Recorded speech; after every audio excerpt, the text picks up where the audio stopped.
Thank you very much. Thank you very much. The organizers for having me here. So as you may know, as you surely know, Lisa was supposed to be here by this reason. She couldn't come to it, obviously, because she would have brought a lot to this conference. So I basically had a bit less than a week to prepare this talk. So my first thought was, perhaps I can reuse a talk I gave last week in Chambéry for the Metaphysics Beyond Space-Time workshop, but I know that something like 10 people who were there are here today. So I thought it was a bad idea to just do the same talk twice. So what I did is use the talk I gave there, and actually it's going to represent something like 40% of the present talk. So there's new 60%. And also the perspective I got here is much more general, much broader than the perspective I adopted there. Okay. So hopefully the Chambéry people will not be too disappointed. Okay. So my topic is location, and the concept of location, the concept of something being located at or occupying a given place or region. It's a concept that's at the core of the way we represent the world. It's not really necessary here to elaborate more on that. Suffice it to say that the concept of location, the associated concepts like movement, velocity, acceleration, momentum, and so on and so forth, are at the center of the sciences, and in particular of physics. Okay. Now, within analytic metaphysics, there has been an important moment. 2007, when Josh Parsons published his book, his paper, Theories of Location. Since then, many people have worked on the concept, have used the concept fruitfully.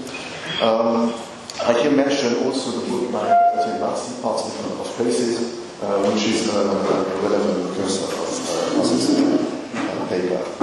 Now, people, ever since the publication of Parsons' paper, have mainly focused on location of material objects or events at regions of space-time. That was, Parsons was explicit that was his main focus, and many people since then have followed that route. Now, at the same time, many people also realize that location is a much more general notion than that. As I put it in this talk, it is topic neutral, at least to a very high degree. I'm going to explain what I mean by that in a minute.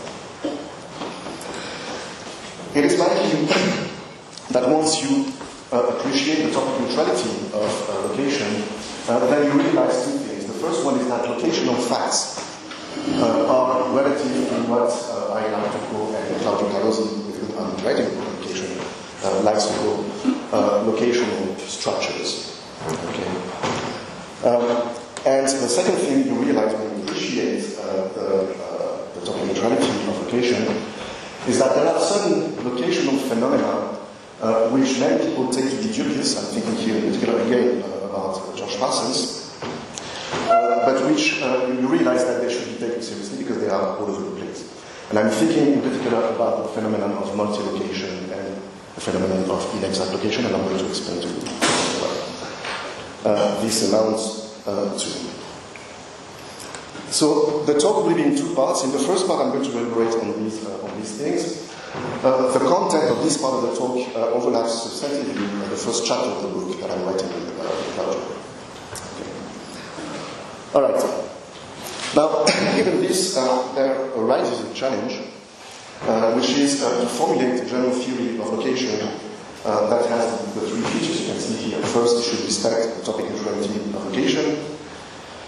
Second, it should be compatible with the view that locational facts are relative to locational structures.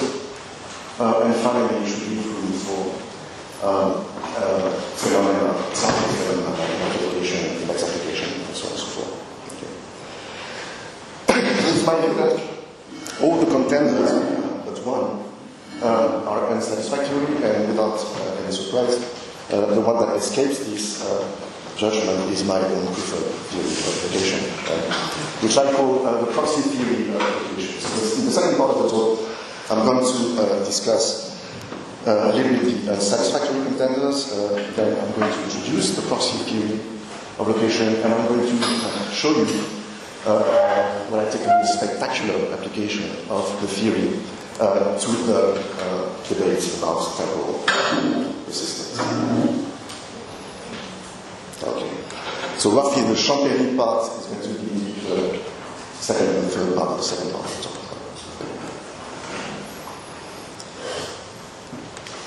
Okay, before we start, let me introduce three central locational relations. So they will be very important for us today, but they have been important in this very important in the discussions about location in the past 20 years or so. So the first notion is weak location. I'm here using Parsons' label, sorry. An object X is weakly located at a region R if R is not completely free of X. So you see, in the diagram, we present 5 labeled regions. There's one object O. As you can see, it's multiply located. I'm going to elaborate on that in a second. And you can see that this object O, which is printed in gray, is weakly located at all the labeled regions. It's present somehow, one way or another, at every labeled region. Then comes another notion I call, and many people now call, perfect location. Parsons used to call it exact location, but now exact location is used for something else I'm going to talk about in a minute. So better use perfect location for that notion. So perfect location of an object is the region S such that X is weakly X is weakly located at a region when R overlaps S. In the diagram, there is only one exact location for object O. Actually, you can prove that one thing can only have one perfect location given basic standard analogical principles. And O is perfectly located in the fusion of R5 and of R4. Okay. Now, exact location. I don't give any gloss here on exact location because I know of no neutral gloss that one can give on this notion. I'm going to give a gloss that's well known but not neutral in a second. The thought here is that the object O in the diagram has two exact locations, R4 and R5. So you may think anticipating a bit of the situation as a case of time travel. So this is physical space. Object O has time travel. We are also in time t, and O is there and also there. So it has two exact locations.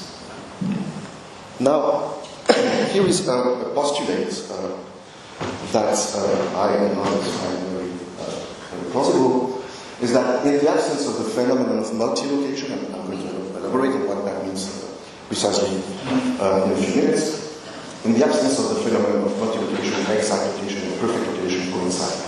So there's no difference between the two. Okay. Now, here is a gloss on exact location that has been given by Costa. So X is exactly located at region R if and only if X has or has at R the same shape and size as R and stands or stands at R in the same spatial temporal locations to other entities as R. Now, this gloss is very well known and much used, but you can see that it's not neutral because it presupposes that the regions in question are regions of space or space-time. So it's not a neutral gloss that can serve to characterize exact location in neutral terms. All right.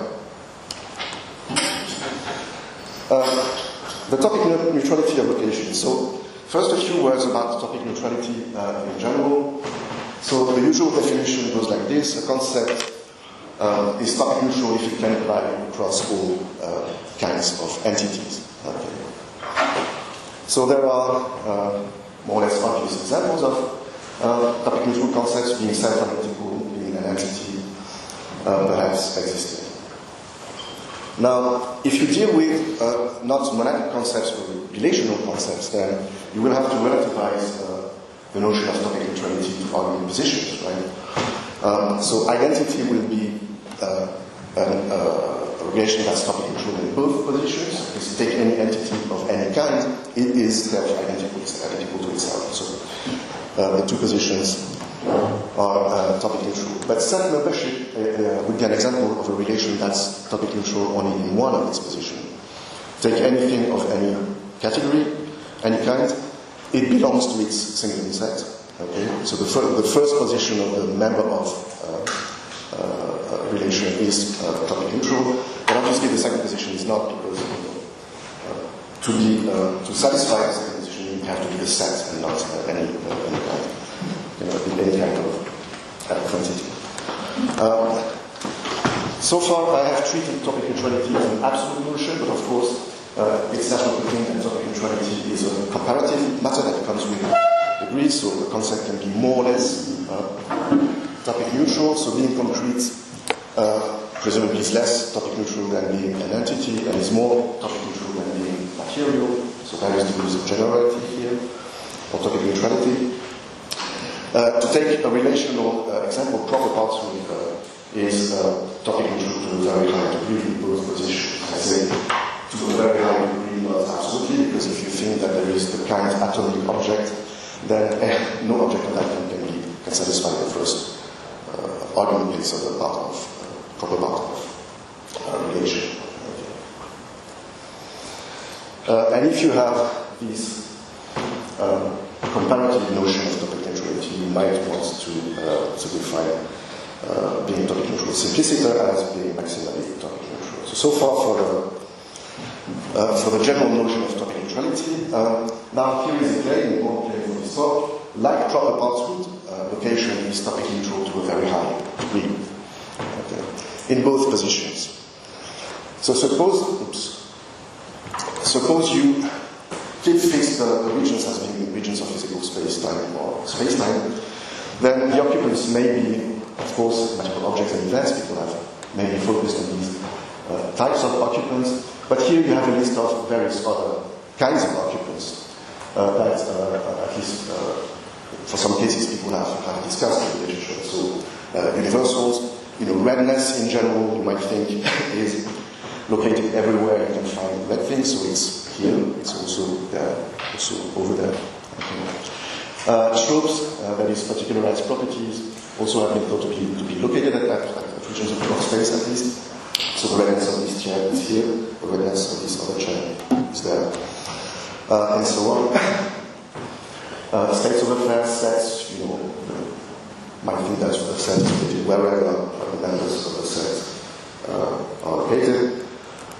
Then come more exotic entities, forces and shadows. You might think that they have locations. Okay, my shadow is there's no shadow there. Suppose there's one. It's here. It's not over there. Then come a bunch of examples with social entities, social institutions are temporally and at least for some of them spatially located currencies, musical works of art, natural languages are perhaps not spatially located, but they're at least temporally located. And you might want to add to this divine entity. So you see already that at the level concerning occupants, there's a vast variety of kinds of objects that can be occupants. That's the thought. Let's now move to locations. They can be of various kinds. So here I've mentioned in a not very systematic way several examples. I am in this room, but this room is not a region of space. It's distant from the region of space. Same way with vehicle space, so on and so forth. Mont Blanc is in France. Okay, France or the French territory is not a region of space. You may have a smile on someone's face. You may think that this is a case of location. The smile is in the face, or on the face. Postal addresses are a good example of somehow abstract locations. Okay. So I have, it turns out that I have two postal addresses, my personal address and my professional address. You can locate things, people at postal addresses, IP addresses for computers, printers, and so on and so forth. The nodes in a syntactic tree, in a linguistic parsing tree, are locations. The linguists talk precisely about movements. You have movements of expressions across a tree. And the same note, that the same word can appear several times at different nodes, can be present at different nodes in the tree. thinking of Jerry Fodor's view about propositional attitudes and taking the notion of a belief box and desire box seriously, you would think that propositions are at least inner sentences which are present at various boxes of these kinds. Then I mentioned regions in the thought space, regions in the conceptual space, positions in a physical configuration space, positions in an abstract system, and so on and so forth. So all these should convince you that indeed the location is very much topic control. 2 last points about neutrality. Note importantly that fixing the kind of location doesn't fix the kind of occupant. You could always see that with physical space. I am in physical space, but this event is also in physical space. Okay, so fixing the kind of location doesn't fix the kind of occupant. And likewise, conversely, fixing the kind of occupant doesn't fix the kind of location. I'm located in this room, I'm located in a given regional space, I have one personal address, and so on. Okay. Let me now turn to the concept of a locational structure. I think that the previous considerations show that the question where is X located may have different answers, pointing to different fields of regions. So this is a label that Fred and I have introduced. A field of regions may be just a set of regions, but in most cases the set will be structured. So a field of regions will be a set of entities plus a given structure. It can be melodical structure, topological structure, metric structure, whatever. But more than that, and that's a very crucial point, locational facts are relative to fields of regions. Okay.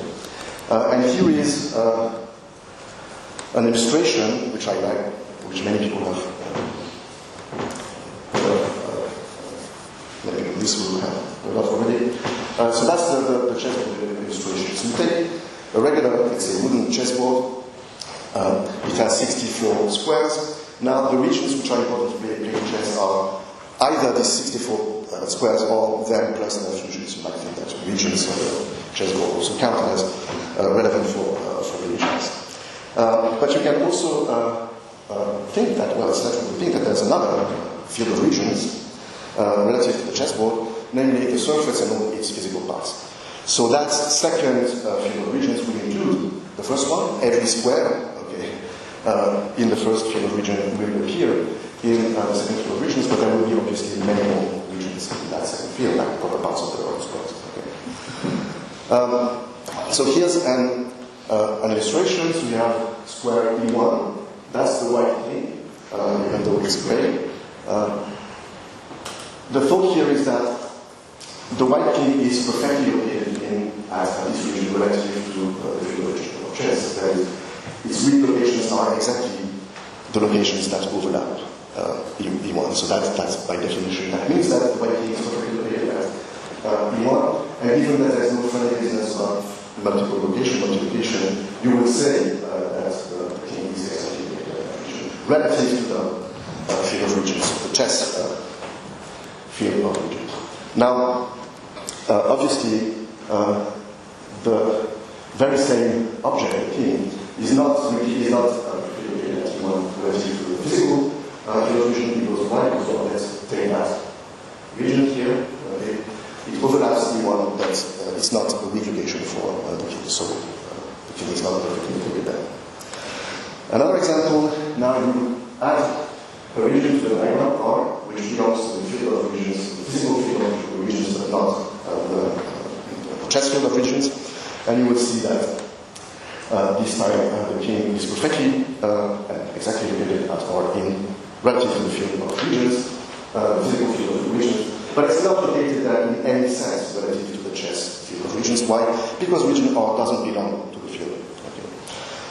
So these illustrates the fact that, again, that locational facts are relative to field of fields of regions. You change the field of regions, and then you can change the true value of propositions concerning locational facts. Okay. What holds of regions also holds of occupants. So the previous considerations seems to me show that the question of what is located at the region R may have different answers, multiple different fields of occupants. Again, I say field of occupant rather than set of occupants because in many cases you will be interested in the structure of the occupants, in particular about the parts and so on. Okay, and same as before, location facts are relative to fields of occupants. So here we focus on fields of occupants. For the chess field, we have 32 entities, the pieces, and for the physical field, you take 32 pieces plus all the proper parts of these pieces. Okay, so what happens there is this. So you take again E1, the king, K, and you take in proper parts L of king. Okay, so small pieces of wood that makes up the king. Okay, then you will have that exactly one occupant is really located at E1 relative to the field of occupants of the chess game. But you have at least two occupants are located at the very same region relative to the other field of occupants. So again, relativity to a field. Alright. Okay, so taking stock a little bit, it seems quite clear in the previous considerations that the primary objects of the general theory of location should be locational structure, and by that I mean simply a triple constituting a field of occupants, field of regions, and a set of locational relations. So again, a field may be with or without structure. I've already mentioned that. The structures may be of various kinds. The locational relations making up the relational structure may comprise just one relation, with location if you wish, but it may comprise more than that. Now that's an important question on which I think Claudio and I disagree. Is there any minimum condition to be imposed on these structures for them to count as locational structures? My view is that there's no minimum condition, or perhaps there are extremely weak conditions, right? And I'm thinking about here like topology as a comparison case. So a topological structure, okay, is defined in very general terms, and then you have like examples of that illustrate the notion of a topological structure that are extremely simple and that don't correspond to the perhaps intuitive notion that we have of topological structure. But that's not a problem there, and I think it's not a problem if we don't have any substantive minimum condition for a structure to be a locational structure. All right. So let me now turn to the third section of the first part of the talk, where I elaborate on these exotic or dubious phenomena, namely multiplication and inexact location. So here is a vague but useful, I think, definition of multiplication. To be multiplicated is to have multiple locations in a substantive way. What does that mean? The thought here is that having multiple locations, having more than one location, is nothing really special, and actually it's a very common phenomenon. So here's an example. It's not a very good one. The second one is better. I have a person who goes to address, and I'm currently in this room, let's say. Okay, so two locations. Now I took these two locations from different fields of regions. And you might think that this is, for this reason, the illustration is not very good. So let's fix on a given field of regions, the regions of physical space. I am now neatly located at all the spatial regions that overlap my present exact spatial location. So here is my exact spatial location, okay? And any region that overlaps that region is a region at which I'm located. So I'm located there, and so there, and so there. So this is a very common phenomenon, okay? Intuitively, the reason why I'm located at all these places is that I have parts that do the job. That this part locates me here, this other part locates me here. So, as you can see, having multiple locations is not a big deal in general. Now, there are substantive cases, and these are, for instance, the cases, or the case that we saw before, where you have an object that has distinct exact locations. So, object O, remember, from the previous diagram. So having more than one exact location counts as a substantive way of having multiple location. Another characterization, another kind of situation, which actually subsumes the previous one, is formed in terms of being entirely located or entirely contained in a region. So you will be multi-located if you're entirely located in a given region, like let's say this room, and also at another region that doesn't overlap with this one. Okay. So that would be the case again of multiple location in a substantive way. So I'm in this room, but I'm also outside of this room, but not in the same way. I'm entirely in this room, I'm entirely outside of the room. So people in the literature like to give two examples to illustrate this phenomenon of multiplication of substantive multiple location in the case where the field of regions is physical space or space-time. So one is time travel. I already briefly mentioned such a case. So you time travel, then you are at the very same time at two different places, like back in 1995 or whatever. Okay, and then the idea would be that, well, typically you will be multiplied in this room and also outside this room. Closer to our topic for today, I'm going to elaborate on that later on. Endurance 2 times is supposed to be an illustration of the phenomenon of multiplication. So roughly, you think of times as slices of space-time, and the thought is that an enduring object has only exact locations at proper parts of the slices. Okay? So these are all its exact locations. Again, I'm going to elaborate quite a lot on that later on. Okay. So as I previously mentioned, some people take multiplication to be dubious. Okay. I think Parsons even said that he has a conceptual problem with this idea. So he thinks that the notion of multiplication is conceptually incoherent. Now, I think that, and this is an important point, that even if multiplication in physical space or space-time is dubious, I think there are cases outside of that range of applications which are not dubious at all. So I have more than one postal address. It's not that a part of me is located at that address and another part of me is located at this other address. No, I have addresses.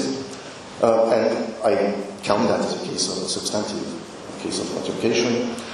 In a syntactic tree, linguistic syntactic tree, the same word can appear, as I previously stressed, at more than one node. Again, it's not that a part of the word is located there and another part is located here. It's the whole word that is located there. Nodes. And here's an example with belief and design boxes. Alright, so multi-location, if you broaden your perspective, you will see that I think that's common. It's nothing very, very dubious or exotic. Okay, now let me move on to inexact location. So what do I mean when I say that something is inexactly located? I mean that it has a weak location, but no exact location. Okay, so let's say it's in this room, the room is not completely free of that thing, but the thing doesn't have any exact location. So here is an example that I think is not a good one.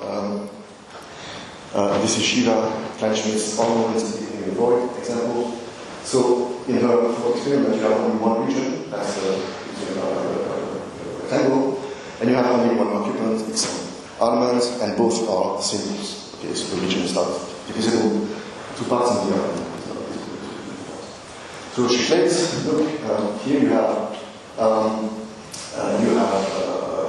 elements really in the region, obviously. The region is not completely free of the elements. But she says the element is too small to have the rectangle, the region as an exact location. Okay. So my reaction to that is that if you look at the definition of perfect application, you will see that, well, this is exactly like the case of the king that we saw before. So the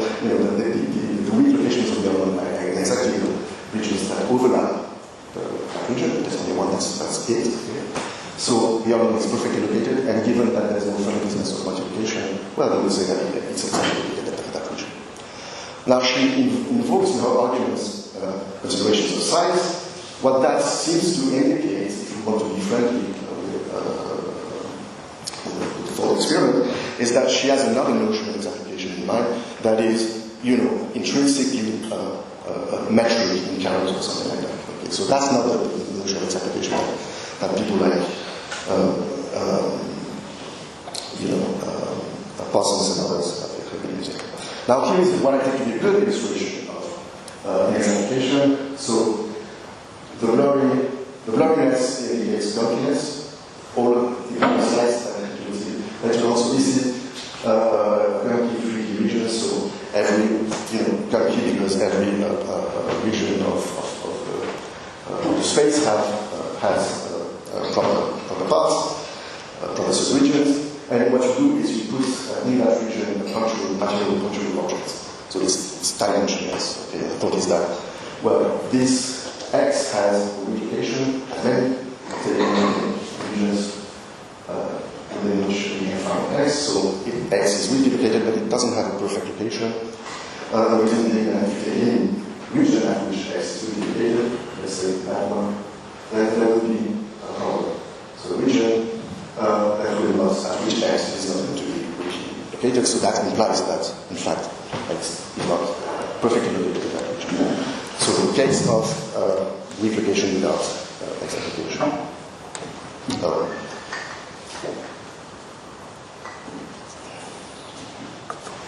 So Parsons and others take inexactification to be conceptually incoherent. And here again, my reaction is that, well, even if it is, if you look outside of this range of applications, then you will see that the phenomenon doesn't seem to be problematic at all. So here is an example which I concocted myself. Well, both of them.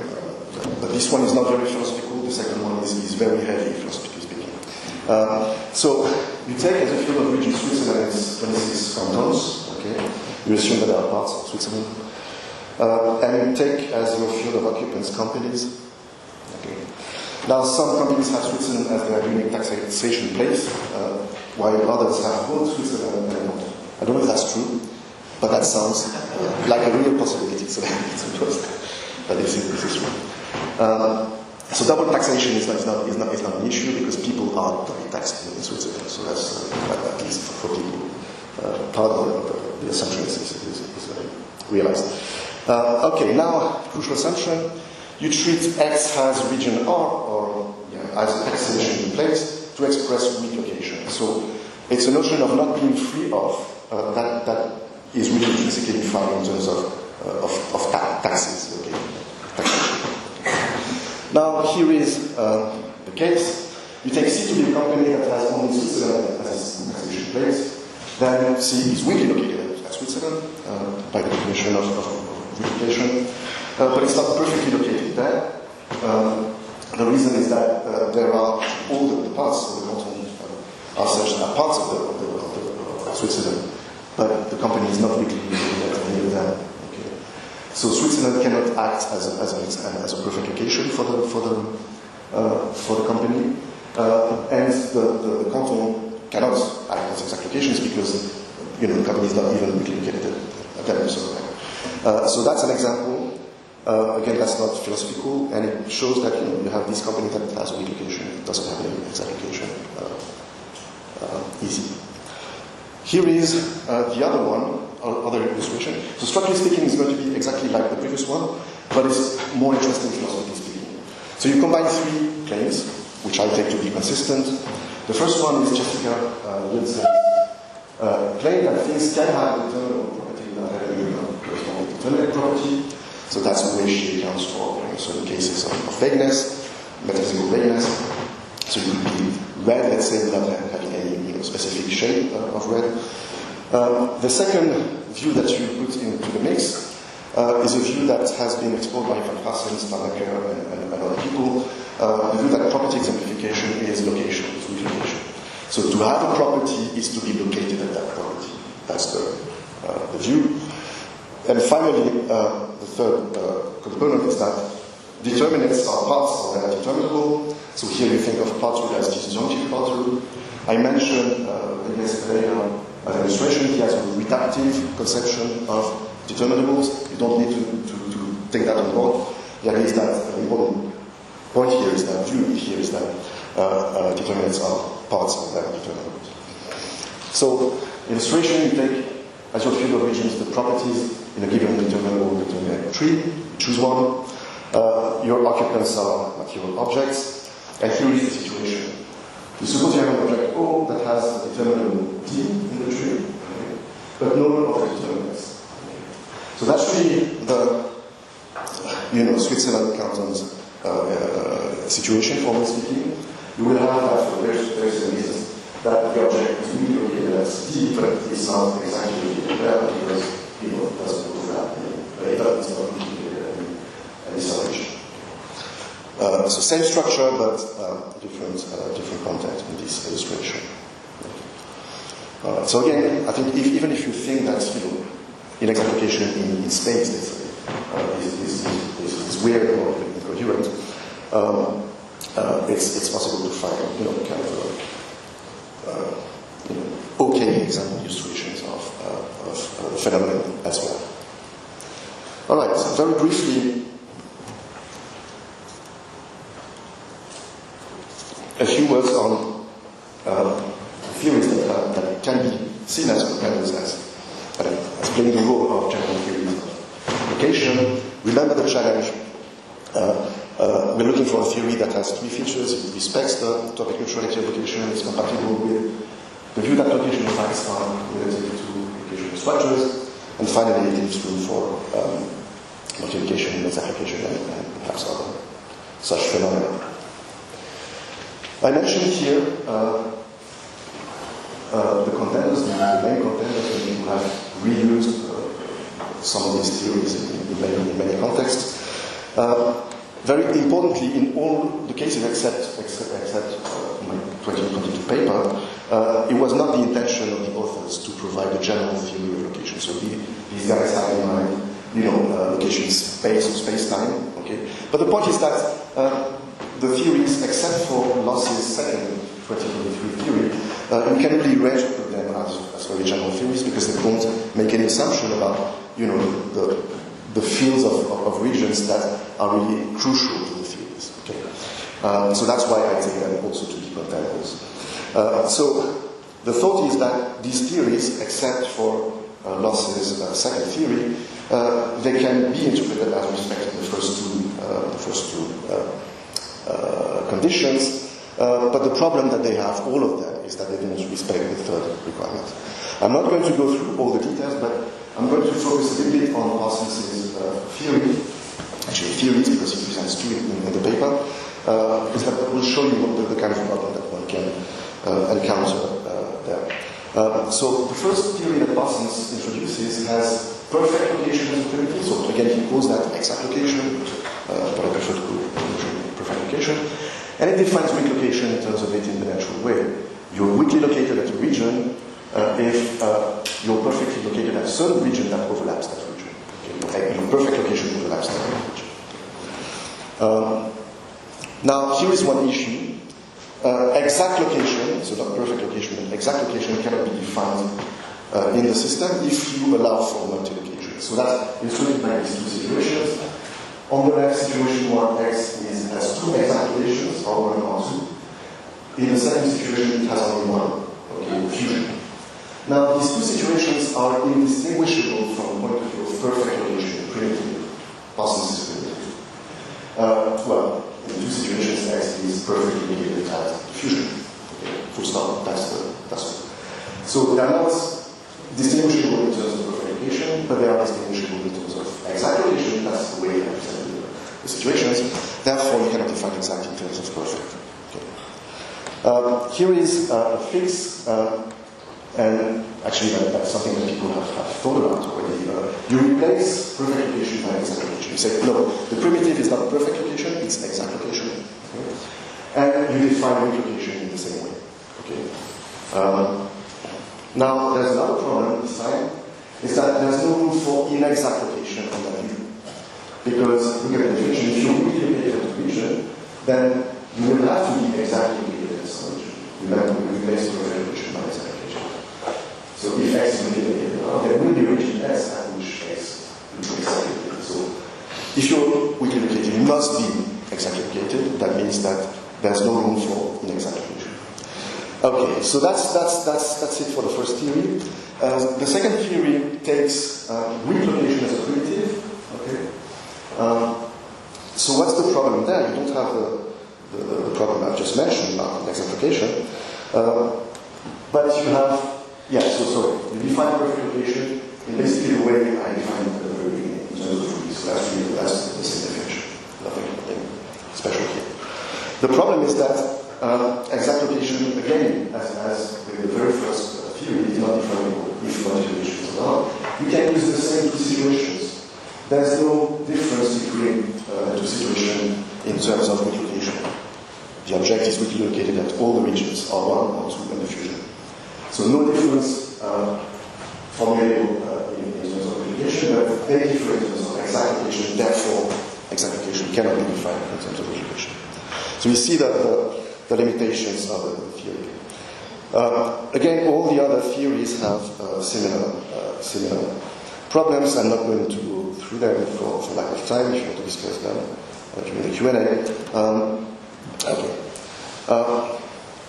Now for the good theory, the proxy theory of location. So the central idea of the theory is this. So it's really an idea about multiplication. So the whole theory is based on a certain conception of multiplication. The central idea is that objects capable of being multilocated occupy regions via proxies. Okay. Illustration, the theory will say that you exactly occupy two regions S and R if you have a proxy exactly located at S and another proxy exactly located at R. Okay. So the proxies are things that help you occupy the regions, and as soon as you have two proxies exactly located at different regions, then you are yourself multiplicated. You have several exact locations. Okay?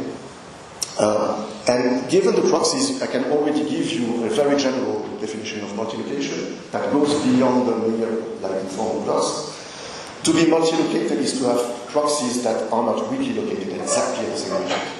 So you have two proxies and one region at which one proxy is weakly located but not the other.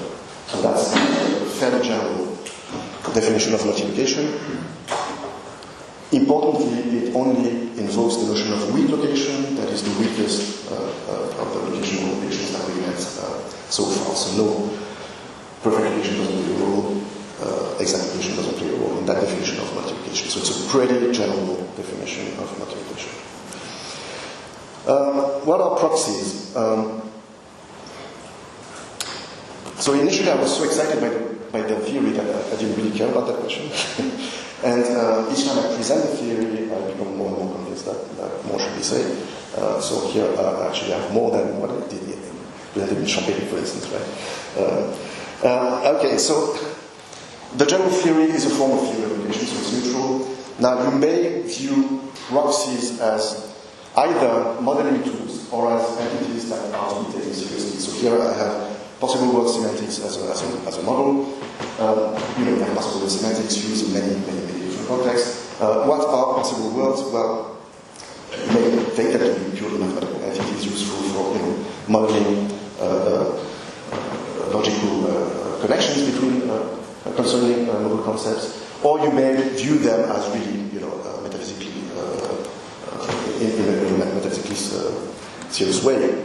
So if you take them to be, if you view them in a metaphysically serious way, here are a few options that I can mention. One which I like is, these proxies are theoretical entities, okay, like something space-time is. Right?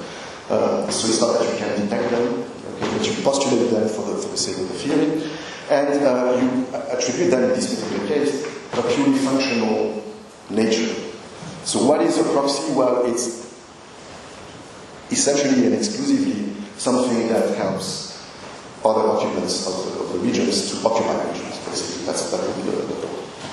Now, you have more concrete illustrations. You can view them as events. You can view events as proxies for material objects. So here, you take Damiano's transcendentist view of existence at times. You change it a little bit. You say, well, it's non-existence, and we characterize its location in time. It doesn't like that. But if you transform the view that way, then you would get an illustration of the proxy theory. You could think that, material objects are proxies for universals. What makes the redness be located at this region of space? Well, that's the fact that you have the object that exemplifies the universal that is located there. Same for tropes. And if you view, substances, material substances as bundles of universals, then you can perhaps take fusions of tropes as being proxies for the substances. We can discuss that in the Q&A. I have to go a bit faster. Okay, so the theory in a nutshell, it takes these notions as related to be an occupant, to be a region, to go proxy for, and these are the basic primitives of the language. Now, optionally, you may impose structures on occupants or regions. You may say, let's introduce a relation of partial for occupants or for regions or for both, and then so you can enrich the basic conceptual, the basic vocabulary in that direction. You can already define what a proxy is. A proxy is something that goes proxy for something, so you use the primitive go proxy for relation to define proxy. You define the indirect occupant as something that goes proxy for it. So it's an occupant that's going to occupy the region via proxy. And a direct occupant is simply an occupant that is not an indirect occupant. So it directly occupies the region. It doesn't need the proxy to do it. Now you will add some principles for going proxy for relation. I mentioned two, which I take to be non-optional. If the proxy for relation connects occupants, that's the ideal, right? And nothing goes proxy for itself. The proxy nothing will use itself to occupy something. That doesn't really make sense. So the difference is that a proxy must be distinct from what it goes proxy for. Optional principles, nothing goes proxy for proxies, so proxies are able on their own to occupy the regions. It's optional because you can think of examples where you have like a series where you have something that goes proxy for something and so on and so forth. I put the principle in blue because from now on in the applications, the particular application I'm going to run through, I'm going to assume that just for the simplicity. Okay? But it's really an optional principle. Optional, you can also add to the theory that nothing goes proxy for anything, so everything will be a direct occupant on that point of view. So that's one possible kind of precisification of the theory, if you wish. So these are really the basic notions of the theory. Okay, so that's what you have. That's the tree of possibilities that you have, categorizations of occupants that you have given the proposed definition. All right, nothing special here. Recall my definition of multi-location. You're multi-located when you have two proxies that will have exactly the same weak locations. A consequence is that only indirect occupants can be multi-located. So, in particular, if the proxies are direct occupants, they won't be multi-located. Okay, now the theory of location that we can get. So up to now, didn't introduce any notion of location, okay? Any location of relation, and I'm going to do it now. The theory is developed in two steps. You first deal with the direct occupants, okay, and then you deal with the indirect occupants. So for the direct occupants, you take weak location, that's my symbol for it here, as a primitive. And that's going to be the only primitive locational relation of the whole theory, at least for today. Okay. Then you define perfect location in terms of it, in the way that we defined it before, so there's nothing new. It has the same location I use for the third time. Okay. Perfect location. And then you identify exact location with perfect location. Remember, we are with direct occupants, they cannot be multiply located, so you can just identify exact location with perfect location. There's no funny business of multiplication there. So everything is neat at this level. Things become a bit more interesting with the indirect occupants. And here, so you see here, I assume for the sake of simplicity that proxies don't have proxies. That's not possible. You define weak location and exact location in terms of proxies, so you really use the initial insight. And you say that a weak location for X, where X is weakly located at a region R, if it has a proxy that is weakly located. Okay. And same thing for exact location. It's exactly located at region if some proxy of the object is exactly located. Okay, so that's pretty straightforward. That's really the very spirit of the theory. And then you can, if you wish, define perfect location in terms of weak location using the same definition. Okay, as before. There's nothing special here. Okay. Now, what you do is remember, weak location for direct occupants is the only primitive relational relation. So you have axioms for that. I won't do that here, but there is that. You have some axioms for that, and that will generate principles for all the relational relations that you define in the system. Okay, so that's pretty straightforward. A few words about the theory. General words before going into the very last part of the talk. The theory that I have introduced is, I put it here, really a meta-theory or a specification of the family of theory. Because I give you several options, so it's not just one specific theory. Now, each theory of the family will have its own range of applications, and it turns out that different theories in the family may be applicable to the same domain, but with different conceptual tools. So, suppose you have a theory that cares only about particle relations between, let's say, spatial regions. You can have another theory, more precise one, that also cares about contact relations, topological relations, that will apply to the very same domain, but with different tools and in a more precise way. And of course, you can extend the theory, the proxy theory, by allowing the introduction of new primitive relational relations, if that's desirable. So, like the Klein-Schmidt, kind of exact location, notion of exact location that is intrinsically metric in character, you could say, oh, let's add that to the primitives of the theory. Virtues of the theory, I take it to respect the topic neutrality of location. Why does it do that? And it's very I have a lot of time here, but basically the idea is that the unique primitive locational relation is weak location, and it's really topic neutral to a very high degree. Remember, X is weakly located. Y means Y is not completely free of X. There's nothing really substantial. And similarly, the going proxy for a relation is highly topic neutral in its indirect occupant. So not the proxy occupant, but the other occupant. So you could take any possible kind of thing to get to have proxies. That's the point. The theory, second point, is compatible with the view that location facts are relatively relational structures. The theory, not explicitly but implicitly, takes on board the view that locational structures are the central objects of theorizing. Remember, we have a primitive for occupants and another one for regions. We have one or perhaps more locational relations. We may want to add structure. So that's really the very spirit of the view that locational structures are the central objects of this investigation.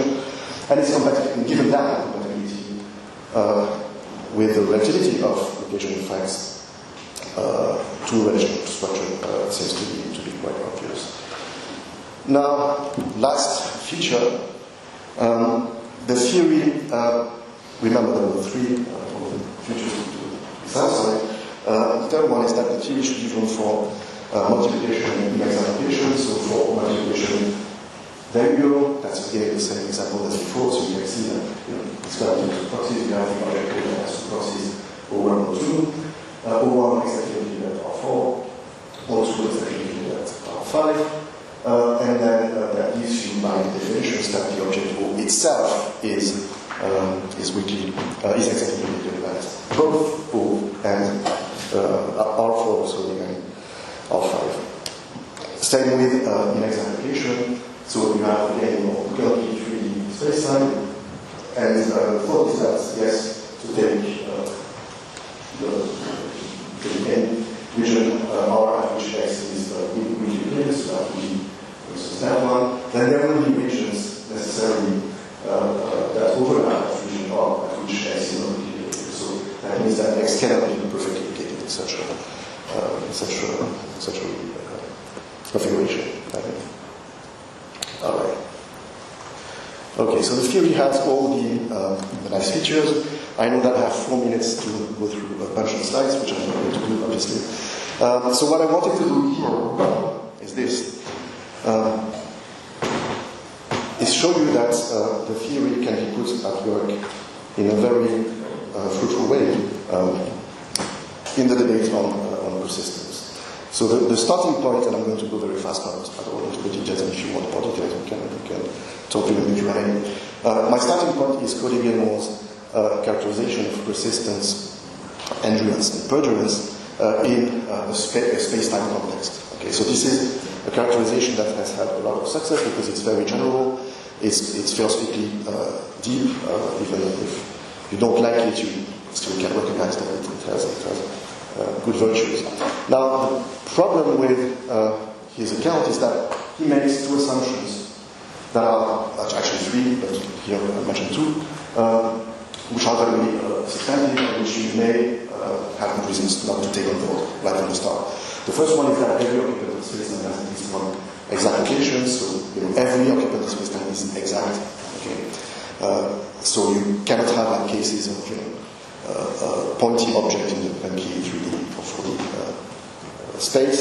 And the second assumption is that space-time is pointy, so every region is composed of points. That's the standard kind of assumption that physicists may make, but you might want to relax this assumption.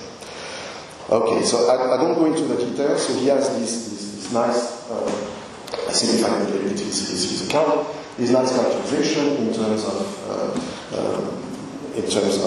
exact location. Okay, so he does everything in terms of exact location, and then what I argue for there is that, well, you have all sorts of situations where you have gunky spacetimes, but where nevertheless you want to distinguish between endurance and perdurance in such spacetimes, right? So I have a few slides to illustrate that, but actually it took me a long time to really just devise this, especially this one. It's frustrated them. Anyway. Okay, so that's just to convince people that, well, basically you should relax the assumptions. Quantum space-time maybe not necessarily, okay? Still you can distinguish between enduring and perduring. Don't try to understand the slide. No, that's not. That was yeah. Okay.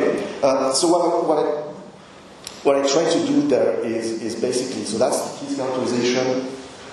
I propose another characterization which crucially only makes use of replication, okay, and of the tools of proxy theory, not of exact application. And the important thing is that the characterization doesn't presuppose exactness or that space-time is pointy. Okay? It's completely neutral with that. Now, what's the connection between the two proposals? And the beauty of the account is that if you suppose that exactness is true and that space-time is pointy, then my characterization collapses into his characterization. So which shows that my characterization is more general. Okay? It's more general. It has his characterization as just a special case. Now, very briefly, and I'm not going to elaborate on that, the only principles that you have to use to prove the collapse result are these two general principles concerning exactlocation and replication. The first one, let me just put the diagram here. The first one is that if you take any occupant, be it a direct occupant or not, that is exactly the region, so you might take this to be, the object O1 to that. Then if you have a region that overlaps that region, so S overlaps the region, then you have a guarantee that the occupant will be weakly located in that region. It's a super general principle that has nothing to do with that. The other principle is a principle for direct occupants only. Okay, that's very important. It says it's kind of converse. So if you have a direct occupant exactly located at R, so you take this thing here, over, then if it is really located at a given region, then that region will overlap. Now, this is true for direct occupants but not for occupants, because if you take a place O and has a two crosses, then O is exactly located there. It's really located at also T, okay? But it's not true that T overlaps in R4. Okay? So because of the phenomenon of multiplication, you have to restrict the converse of P1 to direct occupants. Okay. Alright. So again, sorry to be that fast, but the thought is that given these two principles, you can prove the collapse result. Okay, and that's basically the last slide. You have a nice characterization of processing objects given the proxy theory of location. Concluding slide. There were two parts on in the talk, right? So one on topic neutrality, location structures, and these dubious or exotic phenomena. And the second one, more precisely, on my favorite. Theory of location and application. So, if you don't like the second part, which I perfectly understand, I at least hope that you somehow are convinced by the first one. And a very last word about location and actually mereology. So mereology, the discipline has taken seriously a long time ago already the idea that the relations between properties that is studied proper parts will overlap, etc., are to an important degree topic neutral. And this resulted in a general theoretical framework of considerable interest, as I'm sure you will agree. So it's my view that the theory of location can follow the same path, and actually that it should follow the same path. Thank you.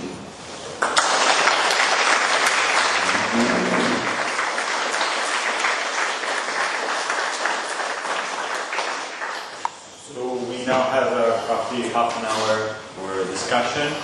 Full hand for any question, I think, or for a follow-up. So, thank you very much,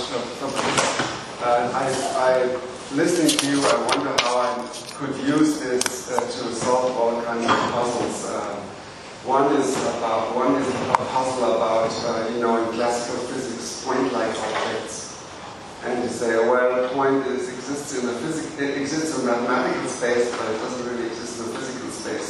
So maybe I could use this. But I would ask you more about another one which troubles me more.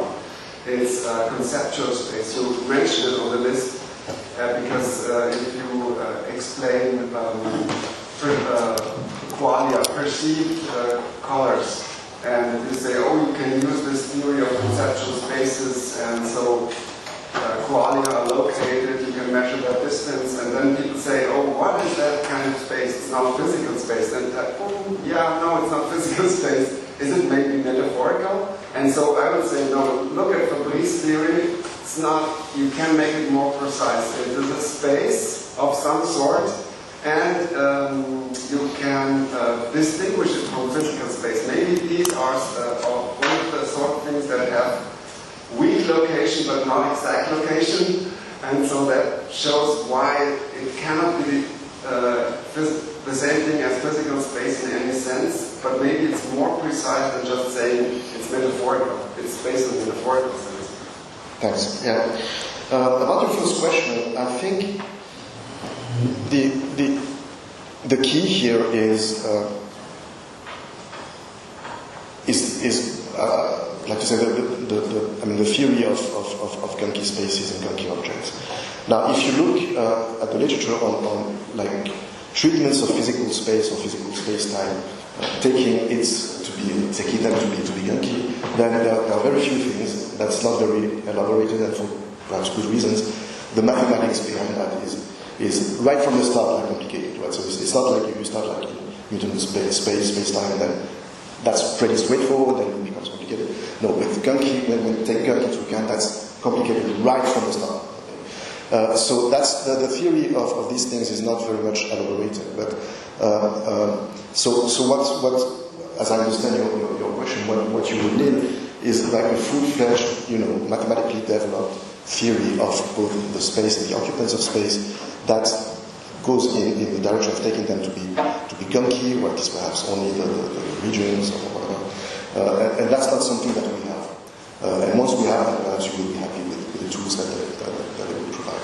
So I personally don't provide much by way of... I was very quick on that, but what I presuppose, for instance, that in gunky spacetimes there is a well-defined notion of precedence between regions, okay? Even in a relativistic setting. But I didn't find at any place anyone just describing these things. So I don't go very far into the development of such theories. Regarding conceptual spaces, I think so it's important that you point to that you use this word metaphor and Claudio Carosi constantly, and that's related to the question of are there minimal conditions on the locational structure for it to count as really a locational structure. My take is, well, no, think about topology. No minimal conditions, or perhaps very extremely weak conditions, and then you build on that, and that's no big deal. And he always insists, no, but there's a metaphorical sense of location that's perhaps well present in this or that application, and you should try to be clear on what's metaphorical and what's not. I think you would have the same sort of attitude with topology or space in general. People saying, the topologies, until they reach, kind of metric spaces or something like that, they don't really deal with the real kind of what we have actually been about topology. So I think my reaction would be the same. I would tend to see any kind, not all, but many cases of so-called metaphorical cases as being cases of location proper. And so with respect to the people who say, conceptual spaces are not like physical spaces, yes, okay. But so what, you have all sorts of spaces. That's the way it goes. Sandra, next.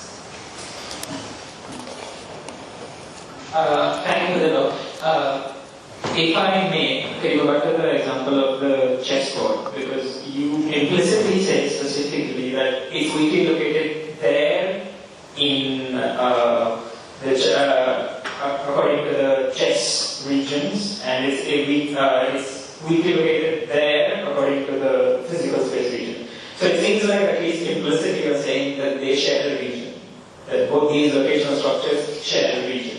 And of course, we also want them to share occupants. So it seems like what the real relation should be of location is X is weakly located Y with respect to a locational structure, with respect to a occupational structure, and also in your theory, proxy structure.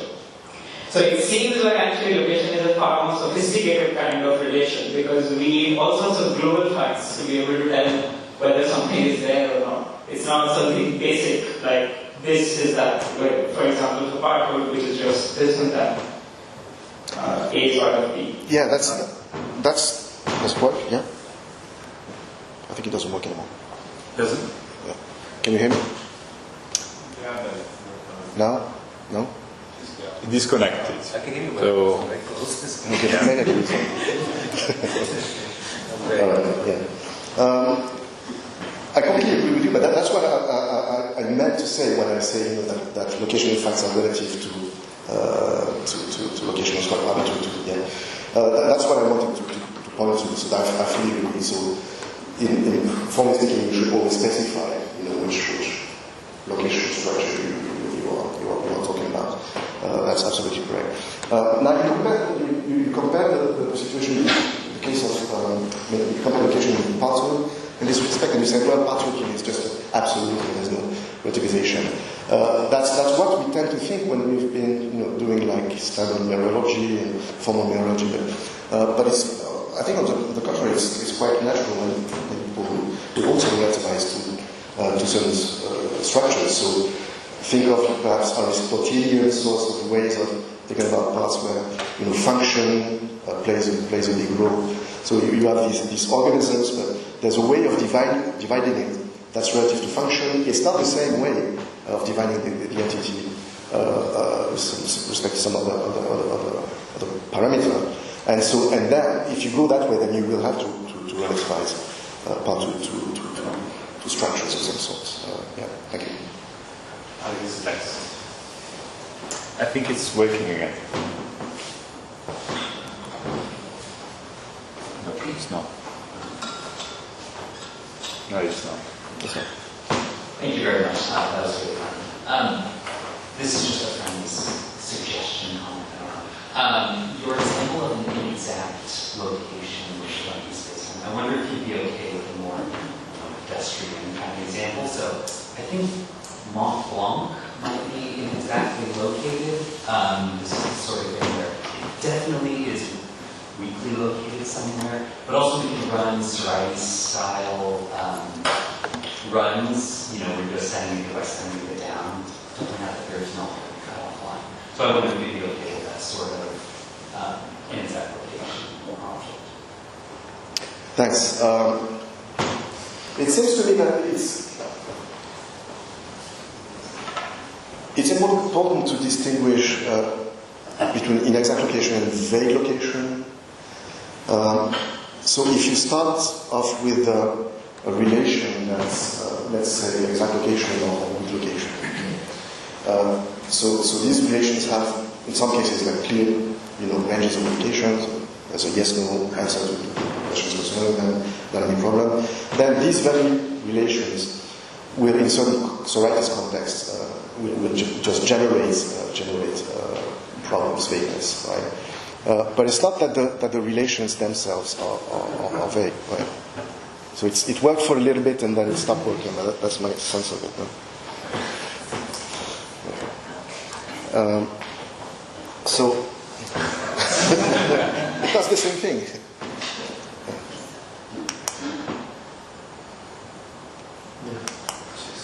Okay, yeah. So I'd like to distinguish between vague location and inexact location. So in the typical case in the Turkey space with the bounding object, there's no vagueness there. It's not that it's just that there is no exact location, whereas there is clearly many instances of location. So with vagueness we have something different there. So that's why I would like to separate them, right? And you have the same also. There's also another example I didn't mention, which I would like to separate from a phenomenon of inexact location, and it's what you have in quantum systems where the particle is in the room somehow, but doesn't have any precise location in the room. And as far as I can see, when you try to catch that in a precise manner, you see that it's not really. It's something that has to do with probabilities that's going on. It's not really the phenomenon of inexact location as we understand it here, right? So it's again perhaps something that looks like at a distance, but really it's a different phenomenon. So these are three different kinds of phenomena. Yeah. Okay. So Peter.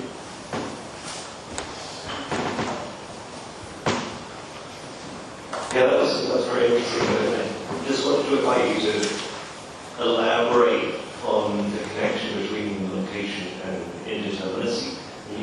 You mentioned, when you talked about inexact location, you gave a gappy indeterminacy as an example of an exact location. And for multi-location, you could give bloody indeterminacy as an example of multi-location. And determinacy and indeterminacy seems to be relatively topic neutral. So, is there a general connection between theories of location and theories of indeterminacy? Could you give a proxy theory of indeterminacy?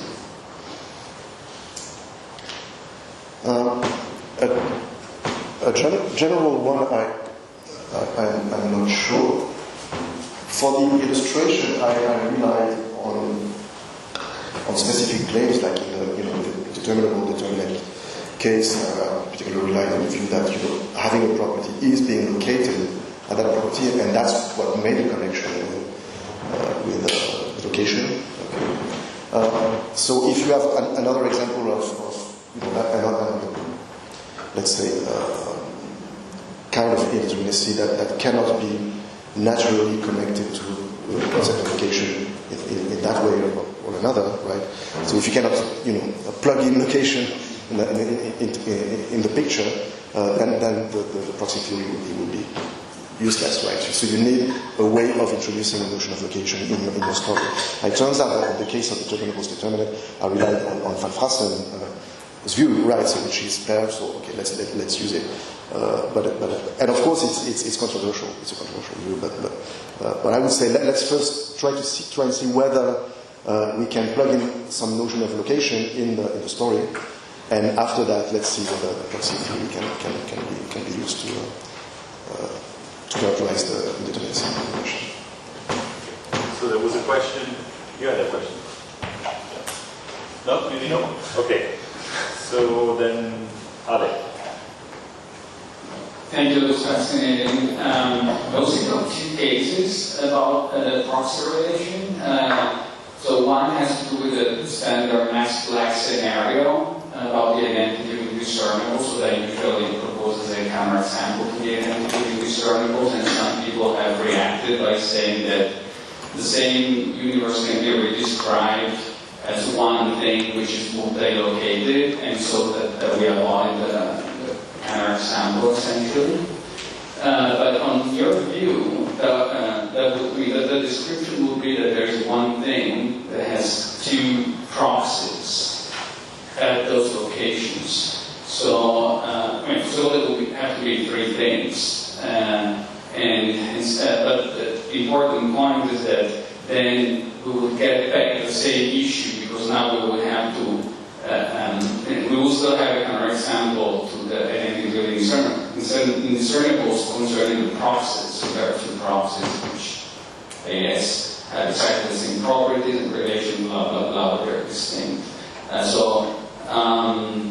just wanted to know if you had thought about these kind of applications. And then there's another case concerning universals. So one standard way of characterizing the distinction between Platonic and Aristotelian universals is that the Aristotelian universals are located where the Platonic ones are not.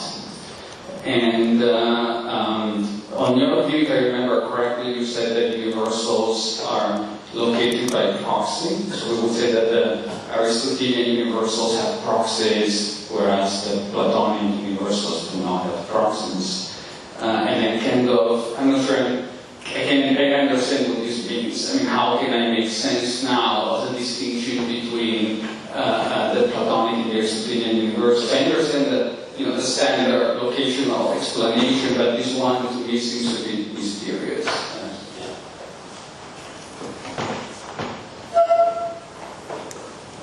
Thank you. About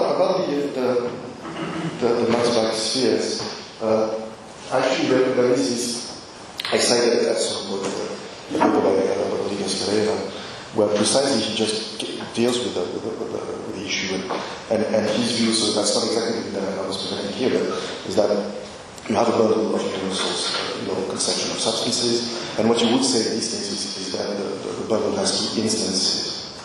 But he doesn't view instances as tropes. That's what I do in the illustration. He takes them to be like, just swing errors and the rest. But that's really completely in line with the proxy view. So we have this material object.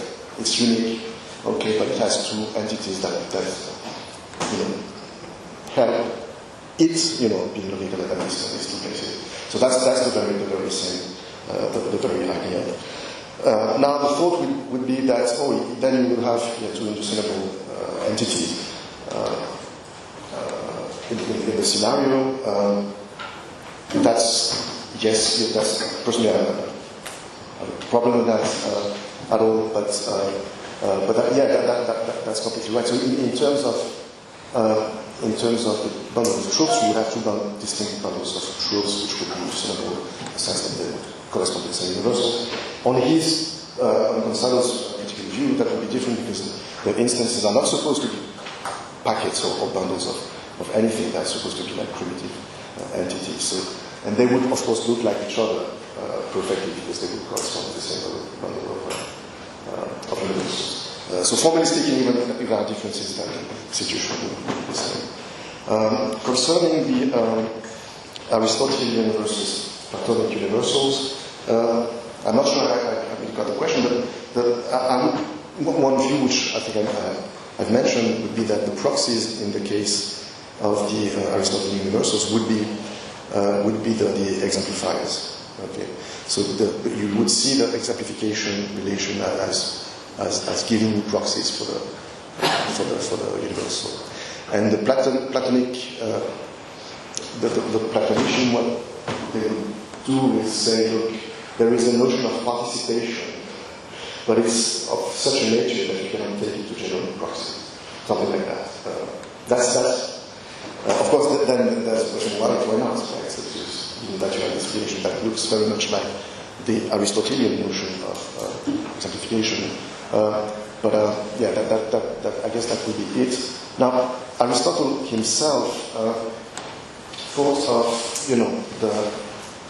the tie between the property, the universal, and the object as being very tight. So he has this view that the universal is in, not in the locational sense, but in kind of temporal sense, the object. And so, well, yes. So the thought would be that there is a specific kind of relation in the Aristotelian case, another one, and one of them would give you proxies, the other one not. And that's the question: why that difference? So we have 8 minutes for 6 questions. So I hope that Christian is next. Try to be. I had a question about. So thank you for the talk, by the way. I really enjoyed, especially the first part. So I have a small question on the second part. I think I lost something, but you said that the only primitive is weak location, but there is also some stuff you said about direct and indirect occupants as regards to proxies. So I was trying to understand if there is any other primitive that you are assuming while defining the difference between direct and indirect. So this is just clarificatory. But then, while you were replying to other questions, Damiano, I have a small other thing I wanted to ask. So when you said that the quantum case is about probability, it seemed weird to me, but let me ask you this. So it's a shame that Mike Miller is not here, but the example you have of the Gansky thing doesn't have to do with indeterminate, it just has to do with imprecision, let's say. Because you can imagine to define an interval and say, okay, it's exactly located in that interval, and then you define another smaller interval and still say, and blah, blah, blah, you see what I mean. So there's no indeterminate in the sense that there is imprecision involved, and Mike is doing, with Patrick Fraser, is doing a great job in distinguishing precision and indeterminacy, so again, it's a shame it's not here. In the case of indeterminacy, well, you can say it's about probability, but a bunch of people here will disagree, but still, you should not, decide on this. You should like the example because it's great for your view, because it seems to me that this general approach to location gives people a way to distinguish precisely the case of imprecision from the case of a particle being in a box, but being indeterminately in the half or the right side. So it should be happy. And it was weird to hear you say it's about probability. Thank you. I'm sorry, Damiano.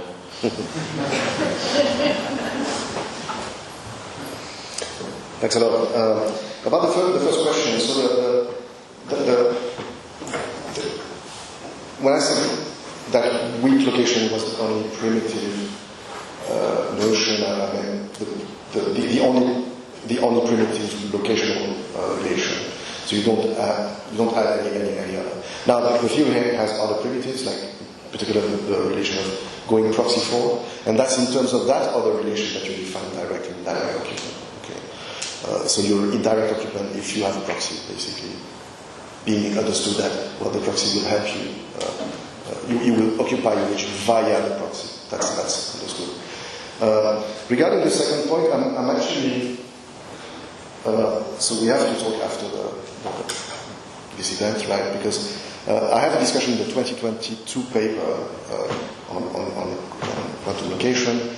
It's not well developed, and I've been criticized on it. So my guess is that I don't have a sufficient grasp of the range of kind of ways of interpreting what's going on to make up my mind about on the question whether, well, I would like to use these examples to illustrate the phenomenon of inexact. So what I need to do is discuss with people like you, for instance, just to get clear on exactly what's going on which interpretation, and then to make up my mind and say, okay, yeah, that's I'm happy to use that as an example, as an illustration of inexact location. Thanks. So Tyler.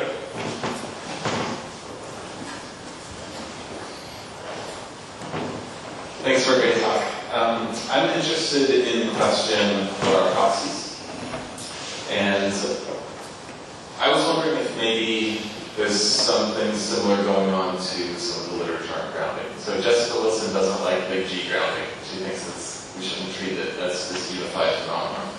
I wonder if you could say, some people might say something similar about proxying. Well, the notion of proxies, a proxy is going to look very different for different types of location or different types of entities or locational structures. But you might respond to Jessica's worry by saying there's still value in thinking about how these small grounding relations relate to one another, fall under a similar umbrella. Same thing for proxying. So you don't actually have to take it as primitive, you just need to posit some kind of relation that exemplifies some of these formal properties that make them suitable to stand in and play this circle. What do you think about that?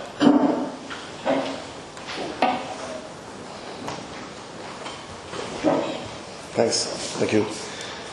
So about grounding, I'm a big G person. So I think that, like others, that yes, we have these small G relations, but it's interesting to put them under this same label and study the general notion for itself without leaving the other notions aside. So my attitude with proxies would be exactly the same. So yes, there are these various incarnation, embodiments of the notion, exemplifiers can be proxies, events can be proxies, but still there's a general phenomenon that's somehow unified. There are general features that are common to all the cases, and so it's useful to sort, to put all the different illustrations under the same umbrella and to study them as a unified phenomenon. Stick 2 minutes. Al, is your question short? Might have to be addressed. It was about okay, good. So we have Damiano. There was wondering about the topic neutrality. Because one may think that the theory is very topic neutral, but there's still maybe constraints that comes from the fields of region, or once you topic to the fields of region, there are constraints on the fields of occupants and vice versa. So if the field of region is a physical space, probably occupants cannot be numbers, and if the field of occupants are musical notes, the field of region cannot be after application. But I was wondering whether there's a way around to this, and if you would like that. So, you mentioned that set theories are quite pretty topic neutral theory, and one would say that yes, it's neutral because, as you suggest, the numbers can be anything. Of course, the topic of the theory, in a sense, are sets, nothing else. So, what about if it's something like that with conceptual structures? So, you can say that if you have conceptual structures, you can say the location as a topic, in a sense, is just conceptual structures. But the structures can be of concept of anything.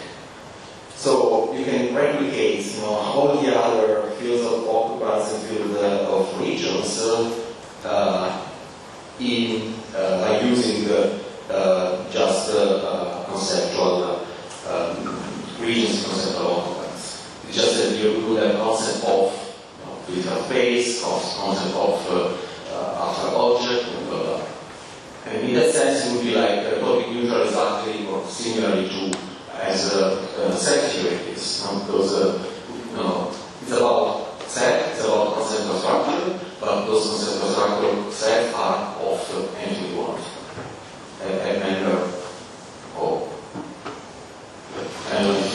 Do you think you can answer in 30 seconds? Yeah. I don't know. Yeah, so, no, so very briefly, so I'm pretty sure I didn't get the point, but let me try. And so the thought is that you have a realm of location of facts and then you abstract away by moving up the level of the concept, and then that gives you something that's more neutral than what you started with. And so you would gain topic neutrality or form of topic neutrality by doing that. Yes, so yes, I agree, you can do that. But I'm not. It seems to me that the process will have a limited range of applications. So you get there, but then you get a certain level of topic neutrality, but it's not clear that you get everything that you would like to get otherwise, like in terms of topic neutrality. It was a bit obscure, but I tried my best to be good. Okay, so to the others in the list, and join me in thanking Fabrice.